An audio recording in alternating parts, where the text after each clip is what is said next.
नमस्कार। देश के करोड़ों नागरिक कोरोना वैश्विक महामारी से बहुत बहादुरी से लड़ रहे हैं। आज जिन hi-tech state of the art testing facility का लॉन्च हुआ है, उससे पश्चिम बंगाल, महाराष्ट्र और उत्तर प्रदेश को कोरोना के खिलाफ लड़ाई में और ताकत मिलने वाली है। साथियों, दिल्ली, एनसीआर, मुंबई और कोलकाता आर्थिक गतिविधियों के भी बड़े सेंटर हैं।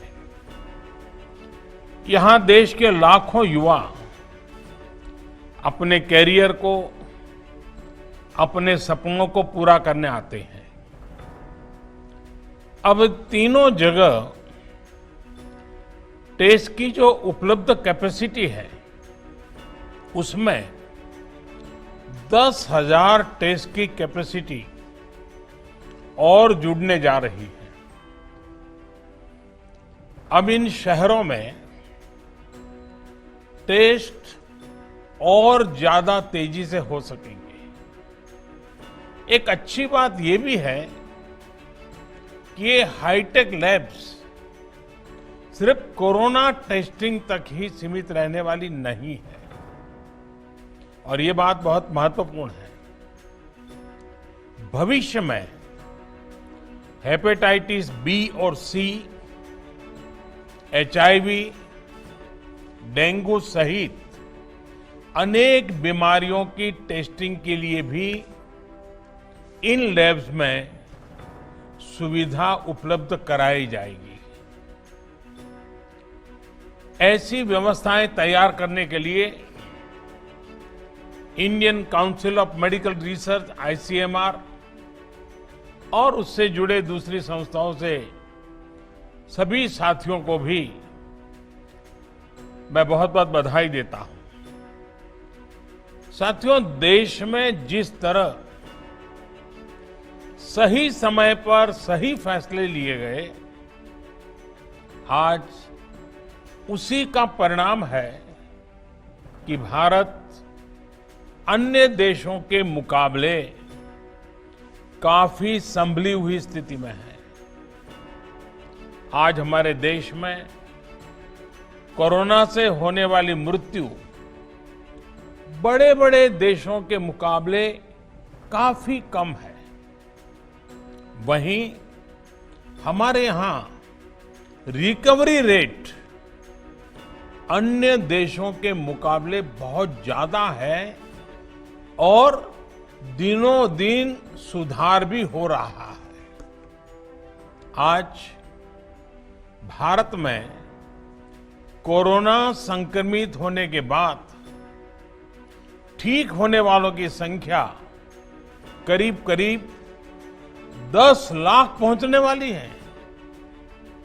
साथियों, कोरोना के खिलाफ इस बड़ी और लंबी लड़ाई के लिए सबसे महत्वपूर्ण था कि देश में तेजी के साथ कोरोना स्पेसिफिक हेल्थ इंफ्रास्ट्रक्चर का निर्माण हो। इसी वजह से बहुत शुरुआत में ही केंद्र सरकार ने 15,000 करोड़ रुपए के पैकेज का ऐलान कर दिया था। आइसोलेशन सेंटर हो, कोविड स्पेशल हॉस्पिटल हो, टेस्टिंग, ट्रेसिंग और ट्रैकिंग से जुड़ा नेटवर्क हो, भारत ने बहुत ही तेज गति से अपनी क्षमताओं का विस्तार किया। आज भारत में 11,000 से ज्यादा कोविड फैसिलिटीज हैं, 11 लाख से ज्यादा आइसोलेशन बेड्स हैं। साथियों, जनवरी में हमारे पास कोरोना के टेस्ट के लिए जहां मात्र एक सेंटर था, आज करीब 1300 लैब्स पूरे देश में काम कर रही है। आज भारत में 5 लाख से ज्यादा टेस्ट हर रोज हो रहे हैं और आने वाले हफ्तों में इसको 10 लाख प्रतिदिन करने की कोशिश हो रही है। साथियों, कोरोना महामारी के दौरान हर कोई सिर्फ एक ही संकल्प के साथ जुटा है और वो संकल्प है एक एक भारतीय को बचाना है। इस संकल्प ने भारत को हैरतअंगेज परिणाम दिए हैं। विशेषकर पीपीई, मास्क और टेस्ट किट्स को लेकर भारत ने जो किया वो सचमुच में ये एक बहुत बड़ी सक्सेस स्टोरी है। एक समय भारत में एक भी पीपीई किट नहीं बनती थी। आज भारत दुनिया का दूसरा सबसे बड़ा पीपीई किट मैन्युफैक्चरर है। सिर्फ 6 महीना पहले देश में एक भी पीपीई किट मैन्युफैक्चर नहीं था। आज 1200 से ज्यादा मैन्युफैक्चरर हर रोज 5 लाख से ज्यादा पीपीई किट बना रहे हैं। एक समय भारत N95 मास्क भी बाहर से ही मंगवाता था। आज भारत में 3 लाख से ज्यादा N95 मास्क हर रोज बन रहे हैं। एक समय था जब भारत वेंटिलेटर्स के लिए भी दूसरे देशों पर निर्भर था। आज भारत में हर साल 3 लाख वेंटिलेटर बनाने की प्रोडक्शन कैपेसिटी विकसित हो चुकी है। इस दौरान मेडिकल ऑक्सीजन सिलेंडर्स के प्रोडक्शन में भी काफी मात्रा में वृद्धि की गई है। सभी के इन सामूहिक प्रयासों की वजह से आज न सिर्फ लोगों का जीवन बच रहा है, बल्कि जो चीजें हम आयात करते थे, अब देश उनका एक्सपोर्टर बनने जा रहा है। साथियों, इतने कम समय में इतना बड़ा फिजिकल इंफ्रास्ट्रक्चर खड़ा करना कितनी बड़ी चुनौती रही है, इससे भी आप भली भांति परिचित हैं। एक और बड़ा चैलेंज था कोरोना के खिलाफ लड़ाई के लिए देश में ह्यूमन रिसोर्स को तैयार करना। जितने कम समय में हमारे पैरामेडिक्स, आशा वर्कर्स, एएनएम, आंगनवाड़ी और दूसरे हेल्थ और सिविल वर्कर्स को ट्रेन किया गया, वो भी अभूतपूर्व है। आज अगर भारत की कोरोना से लड़ाई को देखकर दुनिया अचंभित है, बड़ी बड़ी आशंकाएं गलत साबित हो रही हैं, तो उसका एक बड़ा कारण हमारे ये फुट सोल्जर भी है। साथियों, कोरोना के खिलाफ लड़ाई में आज हम उस स्थिति पर आ पहुंच चुके हैं जहां हमारे पास जागरूकता की कमी नहीं है। साइंटिफिक डेटा का विस्तार हो रहा है, संसाधन भी बढ़ रहे हैं।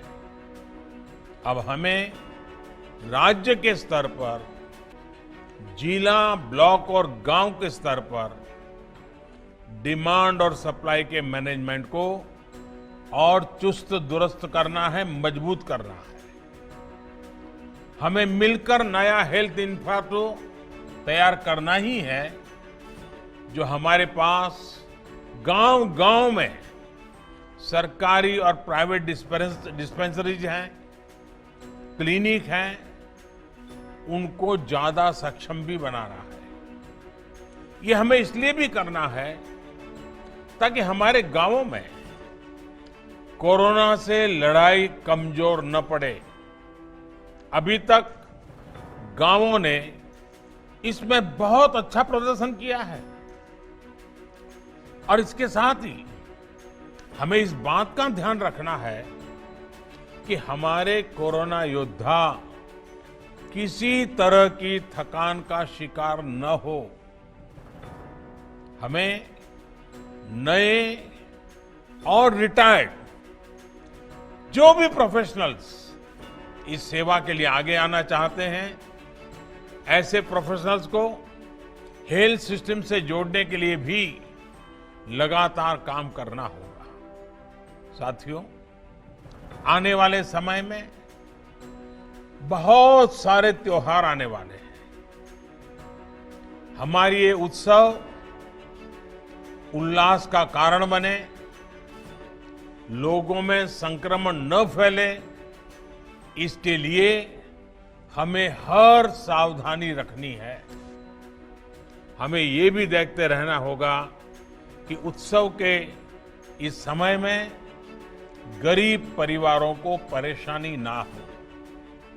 प्रधानमंत्री गरीब कल्याण अन्न योजना का लाभ हर गरीब परिवार तक समय पर पहुंचे, हमें ये भी सुनिश्चित करना है। साथियों, हमारे देश के टैलेंटेड वैज्ञानिक कोरोना वैक्सीन के लिए तेजी से काम कर रहे हैं, लेकिन जब तक कोई प्रभावी दवा या वैक्सीन नहीं बनती, तब तक मास्क, 2 गज की दूरी, हैंड सैनिटाइजेशन की हमारा एकमात्र विकल्प है, एक प्रकार से एकमात्र हथियार है। हमें खुद भी बचना है और घर में छोटी बड़ी आयु के सभी परिजनों को भी बचाना है। मुझे विश्वास है कि कोरोना के खिलाफ लड़ाई हम सभी मिलकर लड़ेंगे भी और जीतेंगे भी। एक बार फिर इन हाईटेक सुविधाओं के लिए बहुत बहुत बधाई देता हूं। आप सबका भी हृदय से बहुत बहुत आभार व्यक्त करता हूं।